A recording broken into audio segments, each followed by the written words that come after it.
Welcome back to TG's life. বন্ধুরা, কাল ছিল পয়লা বৈশাখ, তো কালকে তেমন কিছু শ্যুট করতে পারিনি।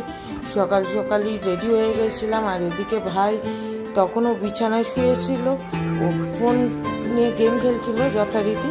তো আর এদিকে মা ঘরে গোপালের ভোগ দিচ্ছিলেন, পুজোর ঘরে গোপালকে খাওয়াচ্ছিলেন, আর আমি ততক্ষণে সকাল সকাল করে নিয়েছিলাম ডালিয়ার হালুয়া। তো ডালিয়ার হালুয়া সবাই খেয়ে নিয়েছিল, আর সবার ওটাই টিফিন হয়েছিল। তো ওইটা টিফিন হওয়ার পর আমি বেরিয়ে গেছিলাম কিন্তু বাজার করতে, কারণ বুঝতে পারছো পয়লা বৈশাখের দিন সব জায়গাতেই মোটামুটি ভিড় থাকে। তো বেরিয়ে পড়েছিলাম আমি বাজারে।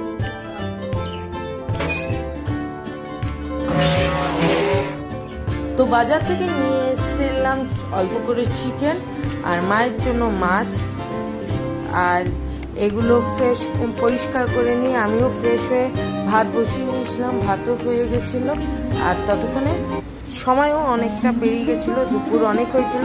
মা এদিকে ঠাকুর ঘরে পুজো দিচ্ছিলেন, সুন্দর ফুলে সাজিয়েছিলেন ঠাকুরকে, তাই ভাবলাম তোমাদেরকে একটু দেখিয়ে নিই। আর এই হচ্ছেন আমাদের গুরুদেব রাম ঠাকুর। তোমরা হয়তো অনেকেই রাম ঠাকুরকে দেখেছো। আর এখানে ভোলেনাথ, আর তার সামনেই তারা মা। প্রত্যেকটা মালা মা গেঁথেছেন, নিজেই গাঁথেন ঘরের ফুল দিয়ে। তো তোমাদের কেমন লাগলো আমাদের ঠাকুর ঘর অবশ্যই জানিও। আর এদিকে আমার রান্না শেষ হয়ে গেছিল, তাই ভাবলাম রান্নার যা যা রান্না করেছিলাম তা তোমাদের সাথে একটু শেয়ার করে নিই।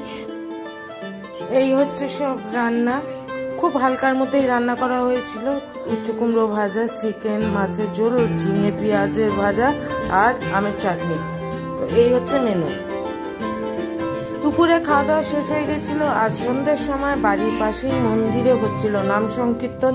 তো মায়ের অনেকদিন ধরে ইচ্ছা ছিল যে বাংলা বছরের প্রথম দিনেই নাম সংকীর্তনের জায়গায় বাতাসের রুদ দেবেন।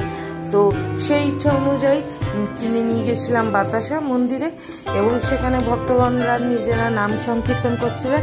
আমিও বসে একটু ওনাদের নাম সংকীর্তন শুনলাম এবং ভিডিও রেকর্ড করলাম। আর ভালো লাগলো যে বছরের শুরুতেই মার একটা ছোট্ট ইচ্ছা পূরণ করতে পারলাম। তো এইভাবেই আমার পয়লা বৈশাখ কেটেছে। তো তোমাদের কেমন কেটেছে তোমরা জানিও। আশা করছি তোমাদের খুব ভালো কেটেছে। তোমরা সকলে ভালো থেকো, সুস্থ থেকো। আন্তরিকভাবে শুভেচ্ছা জানাই তোমাদের বাংলা নববর্ষে। আশা করছি তোমাদের সারা বছর হাসি মুখ থাকে, তোমাদের সকল মনস্কামনা পূরণ হবে। আর ভিডিও কেমন লাগলো অবশ্যই লাইক কমেন্ট করে জানিও।